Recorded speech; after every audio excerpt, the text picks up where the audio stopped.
बहुत समय पहले की बात है, जब असुरों के राजा बलि ने अपने पराक्रम और दानशीलता के बल पर तीनों लोकों स्वर्ग, पृथ्वी और पाताल पर अपना आधिपत्य जमा लिया था, तो देवता भयभीत हो गए। राजा बलि भक्त प्रहलाद के पौत्र और विरोचन के पुत्र थे। उनकी शक्ति और दानवीरता ने उन्हें महान बना दिया था, लेकिन धीरे धीरे वह स्वयं को भगवान मानने लगे। देवताओं ने माता अदिति से अपनी रक्षा की गुहार लगाई। तब अदिति ने अपने पति कश्यप अरषि के निर्देश पर एक व्रत किया। इस व्रत से प्रसन्न होकर भगवान विष्णु ने वामन अवतार लिया और एक ब्राह्मण बालक के रूप में राजा बलि के यज्ञ में पहुंचे। जब राजा बलि ने उन्हें दान देने को कहा, तो वामन भगवान ने केवल 3 पग भूमि मांगी। राजा बलि ने सहर्ष स्वीकार किया। तभी वामन भगवान ने विराट रूप धारण कर लिया। पहले पग में पूरी पृथ्वी को, दूसरे पग में आकाश को नाप लिया। तीसरे पग के लिए कुछ न बचा तो राजा बलि ने अपना सिर प्रस्तुत किया। भगवान विष्णु ने अपना तीसरा पग उनके सिर पर रख दिया और उन्हें पाताल लोक भेज दिया। जब भगवान विष्णु ने अपना दूसरा पग आकाश में रखा, तो ब्रह्मा जी ने उनके चरणों को जल से धोया। उस दिव्य जल से गंगा की उत्पत्ति हुई। गंगा ब्रह्मा जी के कमंडल में समा गई, पवित्र, अलौकिक और निर्मल। ब्रह्मा जी ने बाद में गंगा को पर्वतराज हिमालय और उनकी पत्नी मैना को सौंप दिया। इस प्रकार गंगा देवी पार्वती की बहन मानी जाती हैं। एक अन्य कथा के अनुसार जब वामन भगवान का चरण आकाश में गया, तो ब्रह्मांड की छत में छेद हो गया। वहां से 3 धाराएं फूटीं, एक स्वर्ग, एक पाताल और एक पृथ्वी के लिए। इसलिए गंगा को त्रिपथगा कहा जाता है, जो तीनों लोकों में बहती हैं। धरती पर गंगा का अवतरण एक और महान कथा से जुड़ा है। प्राचीन काल में राजा सगर नामक सम्राट हुए। उनके 2 रानियां हुई थीं। एक रानी से एक पुत्र हुआ और दूसरी से 60,000 पुत्र। राजा सगर ने एक अश्वमेध यज्ञ किया और यज्ञ का घोड़ा छोड़ दिया।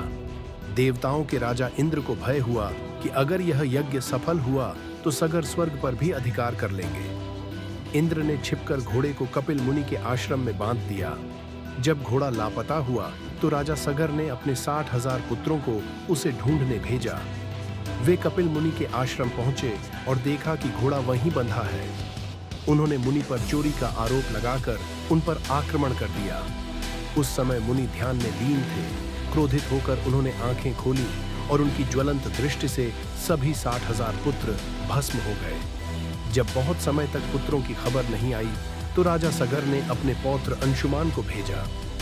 अंशुमान ने कपिल मुनि से विनम्रता पूर्वक सारी बात जानी। मुनि ने कहा कि इन आत्माओं को मोक्ष तभी मिलेगा जब उनका तर्पण गंगा के पवित्र जल से किया जाएगा।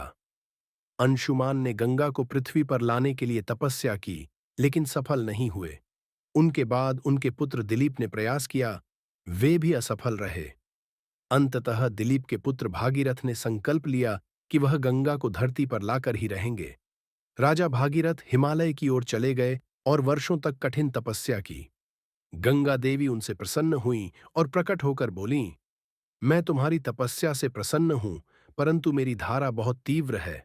अगर मैं सीधे पृथ्वी पर उतरूंगी तो विनाश कर दूंगी। तब भागीरथ ने भगवान शिव की तपस्या की। उन्होंने 1 वर्ष तक केवल एक पैर पर खड़े रहकर बिना अन्न जल ग्रहण किए शिव को प्रसन्न किया। भगवान शिव प्रकट हुए और गंगा को अपनी जटाओं में बांधने का वचन दिया। ब्रह्मा जी ने अपने कमंडल से गंगा को छोड़ा। गंगा तीव्र वेग से आकाश से गिरीं, पर शिवजी ने उन्हें अपनी जटाओं में रोक लिया। कुछ समय बाद शिवजी ने अपनी एक जटा खोल दी, जिससे गंगा की धारा धीरे धीरे पृथ्वी पर आई।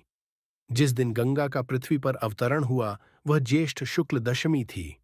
आज भी इस दिन को गंगा दशहरा के रूप में मनाया जाता है। गंगा के धरती पर उतरने के बाद राजा भागीरथ ने उन्हें अपने साथ लाकर उस स्थान तक पहुंचाया जहां उनके पूर्वज भस्म हुए थे। उन्होंने वहां गंगा के जल से तर्पण किया और सभी 60,000 पूर्वजों को मोक्ष प्राप्त हुआ। गंगा का प्रवाह हिमालय से होता हुआ मैदानों तक आया। आज भी उनका स्रोत गंगोत्री और समापन गंगा सागर में होता है। गंगा को कई नामों से जाना जाता है: भागीरथी, भगीरथी, त्रिपथगा, जाह्नवी, क्योंकि एक बार उन्होंने आर्षि जहन्नु की कमंडल से प्रवाह लिया। और अलकनंदा, गंगा केवल एक नदी नहीं है, वे मोक्षदायिनी देवी हैं जो मनुष्य को पापों से मुक्त करने आई हैं। भारत की आध्यात्मिक और सांस्कृतिक पहचान गंगा से जुड़ी है। उनके बिना पूजा, तर्पण और धार्मिक अनुष्ठान अधूरे माने जाते हैं। उनके जल को अमृत की तरह पवित्र माना जाता है। गंगा केवल जल की धारा नहीं है, वे श्रद्धा, भक्ति और मुक्ति का प्रतीक हैं।